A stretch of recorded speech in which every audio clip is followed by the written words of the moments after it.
শুভ দুপুর সবাইকে। আশা করছি সবাই ভালো আছো। তো দেখো রোজকারের মতো আজকেও একটা নতুন ভিডিও নিয়ে তোমাদের সাথে চলে এসেছি। তো আজকে এটা হচ্ছে সজনে চচ্চড়ি। এইভাবে সজনে চচ্চড়ি করলে খেতে কিন্তু বেশ ভালো লাগে। তো কারা, কারা এরকম রসুন ফোড়ন দিয়ে সজনে চচ্চড়ি খাও অবশ্যই জানাবে। আর একটু সর্ষে বাটা দিয়ে দারুণ লাগে খেতে। এই গরমে দুর্দান্ত লাগে।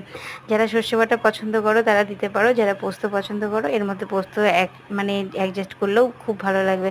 তো দেখো আমি ওখানে ৫ ফোড়ন, রসুন, কালো জিরা ৫ ফোড়ন ফোড়নে দিয়েছিলাম। আর রসুন ফোড়নে দিয়ে সজনে ডাঁটাগুলো সুন্দর করে কেটে কুটে নিয়ে ভালো করে ফোড়নে দিয়ে দিয়েছি। তারপরে লাল করে নাড়াচাড়া করে ভেজে নিয়েছি। আর হ্যাঁ, একটা টমেটোও দিয়ে দিয়েছিলাম। তার মধ্যে দুটো পটল ছিল সেটাও দিয়ে দিয়েছি, একটা আলু আর সজনে ডাঁটাগুলো। তারপরে সর্ষেটা দেখো সুন্দর করে একটা লঙ্কা দিয়ে বেটে নিয়ে এসেছি, একদম মিহি হয়ে গেছে। ওগুলো দিয়ে নাড়াচাড়া করে হলুদ লবণ দিয়ে একটু জল দিয়ে কষিয়ে নিয়ে তারপরে নামানোর আগে চিনি দিয়ে বেশ সুন্দর জাল করে মাখা মাখা করে নামিয়ে নিলাম। ভিডিওটা কেমন লাগলো অবশ্যই জানাবে, ভালো লাগলেও জানাবে, খারাপ লাগলেও জানাবে। প্রিয়াঙ্কা সুইটস কিচেন থেকে, প্রিয়াঙ্কার তরফ থেকে রইলো অনেক ভালোবাসা। তোমরা সবাই ভালো থাকো আর দুপুরে একবার বানিয়ে খাও। টাটা।